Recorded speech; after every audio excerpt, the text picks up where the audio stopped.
Opposition leader and president of the People's National Party, Mark Golding, has called for an urgent response from the government regarding the situation involving the persons who lost their lives while being homeless on the streets of Kingston. Opposition leader Mark Golding is calling for immediate action to be taken by the government of Jamaica in response to Monday's discovery that 6 homeless persons were harmed in 2 separate locations in the corporate area.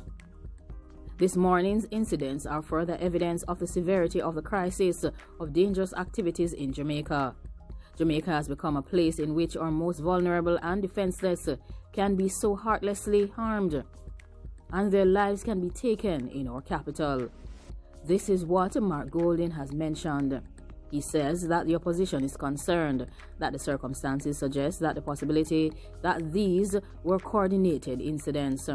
He is demanding a high-level investigation, and he would like a plan of action to be put in place to prevent a reoccurrence of this situation.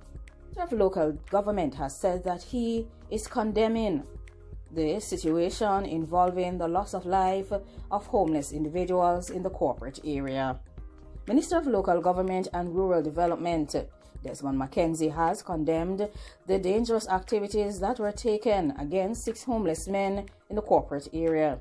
He said that we have since learned that they were all harmed by that dangerous individual or dangerous individuals.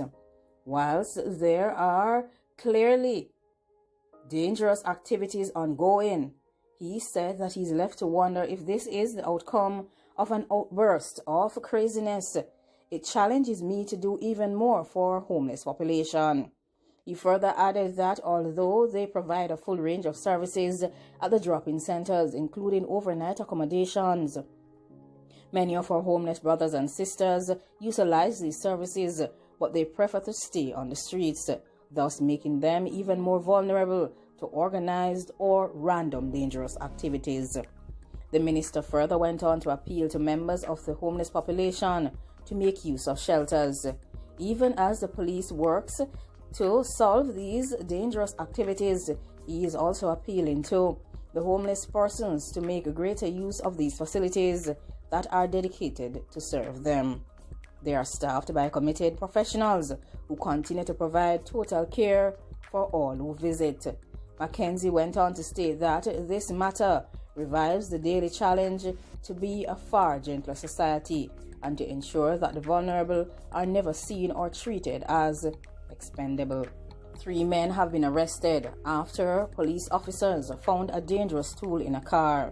3 men were arrested after police officers reportedly found a dangerous tool and accessories to match during a motor vehicle search at a checkpoint in St. Elizabeth on Sunday. The police have stated that the identities of these persons are being withheld pending further investigations. According to the police, at approximately 11:45 p.m., the lawmen were conducting operations when they signaled a white Honda Civic motor vehicle to stop. A search of the motor vehicle was conducted and a 10mm 29 dangerous tool and accessories containing 1 round were found in the console area between the 2 front seats. The men were subsequently taken into custody by the police team. The situation with the homeless individuals in downtown Kingston is nothing short of heartbreaking. They have managed to identify those who lost their lives as Chris, who was a beggar at the intersection of East and East Queen Streets for years and was known as the homeless man who had a bath at least 2 times each day. Soji, who was always seen with several gold chains around his neck, and Tallman, who would be seen with his 3 barrels of possession on a Nova Street each day.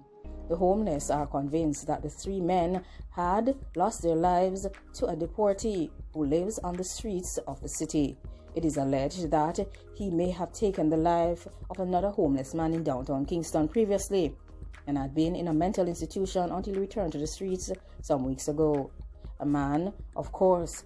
It is said that he got deported, and from he returned downtown, he was walking with 2 very sharp tools.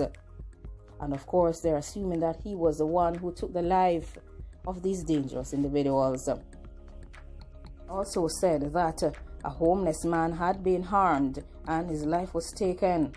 on the Motherwhite Bridge on Spanish Town Road in West Kingston, while another had been harmed on Constant Spring Road near Twin Gates Plaza in Halfway Tree, St. Andrew, and yet another on Dermere Road, also in Halfway Tree.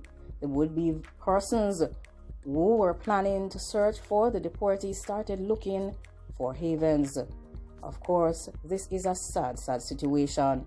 It was also reported that shortly after 4 a.m., passers-by saw a person on the road beside the courthouse, which is behind the Kingston Central Police Division headquarters. The police were called, and while on the scene, they received additional reports that 2 other persons were found meters away on Hanover Street, also with multiple holes.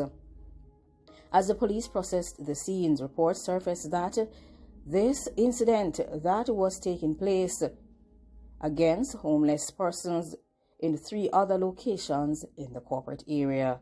Head of the Jamaica Constabulary Force Corporate Communications Unit, Senior Superintendent Stephanie Lindsay, has confirmed that these incidents occurred. And of course, she says that investigators are now trying to get some videography and to get any other information as they carry out their investigations. In the interim, of course, she has said that they had a similar case about 3 years ago where they saw bricks were dropped on these homeless individuals. She said that at that time, their investigations identified a dangerous person who was ruled unfit to plead. Now they are continuing their investigations into these incidents. Like, comment, share, and subscribe. Thanks for watching. Goodbye.